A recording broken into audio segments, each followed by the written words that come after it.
மாண்புமிகு பேரவைத் தலைவர் அவர்களே, மாண்புமிகு உறுப்பினர் புதிதாக சட்டமன்றத்துக்கு தேர்ந்தெடுக்கப்பட்டு முதல் பேச்சு என்ற காரணத்தால் குறுக்கே நான் பேச இருந்தேன்.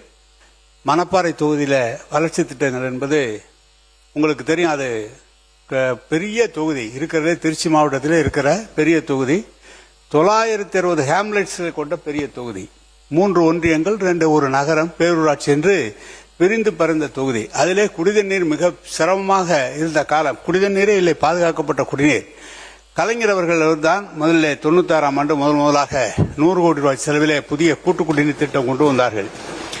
அதன் பிறகு நீங்கள் மாவட்ட மருத்துவமனை திருச்சியிலே மருத்துவக் கல்லூரி வந்த பிறகு மாவட்ட மருத்துவமனை தலைமை மருத்துவமனையாக மணப்பாறை நகரத்தை தான் தேர்ந்தெடுக்கப்பட்டு மணப்பாறையிலே மாவட்ட தலைமை மருத்துவமனை கொண்டு வரப்பட்டது. இப்போது கடந்த காலத்திலே நம்முடைய முதலமைச்சர் அவர்கள், முன்னாள் முதலமைச்சர் அவர்கள் புதிய கல்லூரியை கட்டிடத்தோடு தந்து இன்றைக்கு 2000 மாணவர்கள் அங்கு படிக்கிறார்கள். அனைத்து கிராமங்களுக்கும் சாலை வசதி செய்யப்பட்டிருக்கிறது. அதை காட்டிலும் இப்போது புதிதாக குடிநீர் பற்றாக்குறை என்பது 100 கோடியிலே போடப்பட்டு அது முடியாத காரணத்தால் நம்முடைய முன்னாள் முதலமைச்சர் அவர்கள் 1800 கோடி ரூபாயிலே புதிய கூட்டு குடிநீர் திட்டம் ஒன்று மணப்பாறை குளித்தரை இணைத்து ஒரு கூட்டு குடிநீர் திட்டம் நிறைவேற்ற அதுக்காக எல்லா திட்ட அறிக்கைகளும் தயாரிக்கப்பட்டு ஜல்ஜீவனிலே அதுக்காக அனுமதி தரவில்லை. மத்திய ஒன்றிய அரசு ஜல்ஜீவன் அனுமதி தரவில்லை. தந்திருக்குமானால் முழுமையாக பாதுகாக்கப்பட்ட குடிநீர் வழங்கப்பட்டிருக்கும். அதை காட்டிலும் 1700 கோடி 1700 ஏக்கரில் அவர் தான் சொன்னார் சிப்காட் உருவாக்கப்பட்டிருக்கிறது என்று.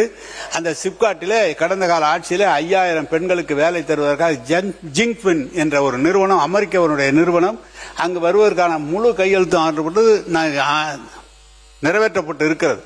எனவே எல்லா பணிகளையும் அந்த பகுதிக்கு ஒரு சின்ன அதே போல ஒரு சின்ன ஆலோசனை தான் இந்த ஜன் ஜிக்கு இதெல்லாம் கொஞ்சம் தமிழாக்கம் செய்து அதுக்கு என்ன அர்த்தம் என்பதோடு நிலைமை அரசு உருவாக்க வேண்டும் என்ற கோரிக்கை. அதுக்கு பேரே அதான். அது சிப்காட்டும் சிட்கோவும் வந்திருக்கிறது. இன்னும் சொல்ல போனால் வேலை வாய்ப்பை உருவாக்குகிற பணியும் சாலை வசதிகளும் அதே போல பேருந்துகள்லாம் முழுமையாக தரப்பட்டிருக்கு. ஏதோ ஒரு சில இடங்களில் இல்லாமல் கூட இருக்கிறாங்க. 960 ஹேம்லெட்ஸ் இருக்கு.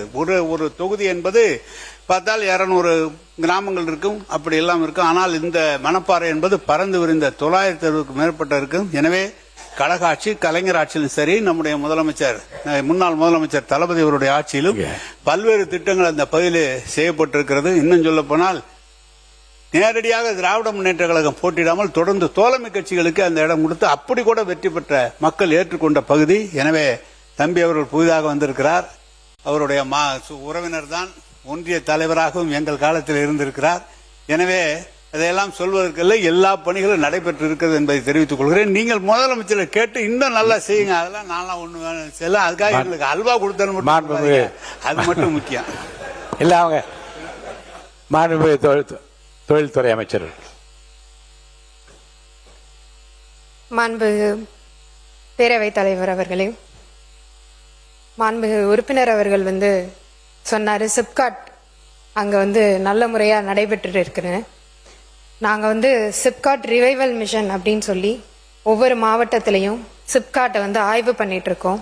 அதே மாதிரி பெருந்துறையில 26/5/2026 அன்று மாண்புமிகு சட்டமன்ற உறுப்பினர் அவர்களும் நானும் சேர்ந்து அங்க ஒரு ஆய்வு நடத்தினோம். அவர் சொன்ன மாதிரியான எந்த விதமான பெரிய மாற்றங்கள் எதுவும் நான் பார்க்கவே இல்லை. ஏன் அப்படின்னா சொல்லிடுறேன் பேசி முடிச்சிரு. அதுக்கப்புறம் தொழில் பூங்கா 1097.86 ஏக்கர்ல ஆரம்பிச்சிருக்காங்க. பல வருடங்கள் ஆயிருக்கு. அங்க 4 கம்பெனி மட்டும்தான் இன்னைக்கு வர நடத்திட்டு இருக்காங்க. அதுல 32 தொழிற்சாலைகள் அமைப்பதற்கான மனைகள் இப்ப ஒதுக்கீடு செய்யப்பட்டிருக்கு. அங்க முதலீட்டாளர்கள் கூட நம்ம ஒரு ஆய்வு நடத்தினோம். அவங்களுடைய கோரிக்கை எல்லாமே தண்ணீர் அங்க இல்ல, ரோடு வசதி இல்ல, தெருவிளக்குகள் இல்ல, சரியான பஸ் வசதிகள் அங்க இருக்க மக்கள் சிப்காட்டுக்கு வர முடியாத நிலைமையில தான் இன்னமும் இருந்துட்டு இருக்குன்னு பல கோரிக்கைகள் வச்சாங்க. அதுக்கேத்த மாதிரி ஆய்வு நடத்தின உடனேயே நீர் வழங்குறதுக்காக 1/6/2026 காவிரி நீர் வழங்கல் திட்டத்தின் மூலமா நம்ம சோதனை ஓட்டம் செஞ்சு அதுல கண்டறியப்பட்ட குறைகள்லாம் திருத்தி 7/6/2026 நிலம் ஒதுக்கீடு செய்யப்பட்ட அனைவருக்கும் நீர் வழங்கியிருக்கும். இதுல இரண்டாவது முறையா டிஎன்பிஎல் மூலமா நீர் வழங்குதல் திட்டமும் செயல்படுத்தப்பட்டிருக்கு. இதுல சாலை வசதி அங்க இருக்க 2 முதலீட்டாளர்கள் கேட்டிருந்தாங்க. சாலை வசதிக்கான டெண்டர் 6/7/2026 அன்று ஒதுக்கீடு செய்யப்பட்டு நாளைக்கு அது ரிலீஸ் செய்யப்படுது. இதன் மூலமா அங்க இருக்க சாலை வசதிகளும் செய்யப்படுது. இது மட்டும் இல்லாம அங்க இருக்க தெருவிளக்குகளும் இதே ஒதுக்கீட்டுல செய்ய போறோம். பேரவையின் அனுமதியுடன் அலுவல் நேரம் நீட்டிக்கப்படுகிறது. மாண்புமிகு அமைச்சர் பேசலாம். இதை தவிர அங்க இருக்க ஒரு பெப்சிகோ நிறுவனம் பல ஆண்டுகளா டிடிசிபி அனுமதி இல்லாம இருந்துட்டு இருந்துச்சு. அவங்களுக்கு உடனடியா நம்ம இன்னைக்கு பண்ணி கொடுத்திருக்கோம். இதை தவிர பேருந்து வசதி இல்லை அப்படின்னு சொல்லி பொதுமக்களும் கேட்டிருந்தாங்க. சிப்காட்டுக்கு வரவே முடியல அப்படின்னு சொல்லி. அப்பதான் லோக்கல்ல இருக்க ஜாப் ஆப்பர்ச்சுனிட்டி அதிகமாகும். அதுக்கான வசதிகளும் ஏற்படுத்தி தருவதற்காக டிஎன்எஸ்டிசிக்கு கடிதம் எழுதி அதுக்கான சேவைகளும் நம்ம இப்ப தொடங்கியிருக்கோம். இதை தவிர அங்க இருக்க சிசிடிவி கேமராவே கிடையாது. அதுக்கான வசதிகளும் ஏற்படுத்தியிருக்கோம். இதை விட என்ன இதுன்னு பாத்தீங்கன்னா அங்க துணை மின் நிலையமே கிடையாது. எலக்ட்ரிசிட்டி அங்க இருக்க தொழில் முதலீட்டாளர்கள் கேட்கறது எல்லாமே துணை மின் நிலையம்.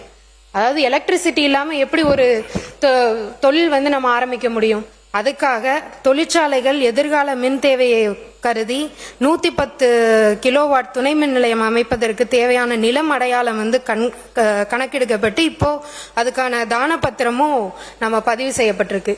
இத்தனை குறைகளும் இருக்கிற ஒரு சிப்காட் அது. வேற ஊர் சொன்னீங்க. மணப்பாறை.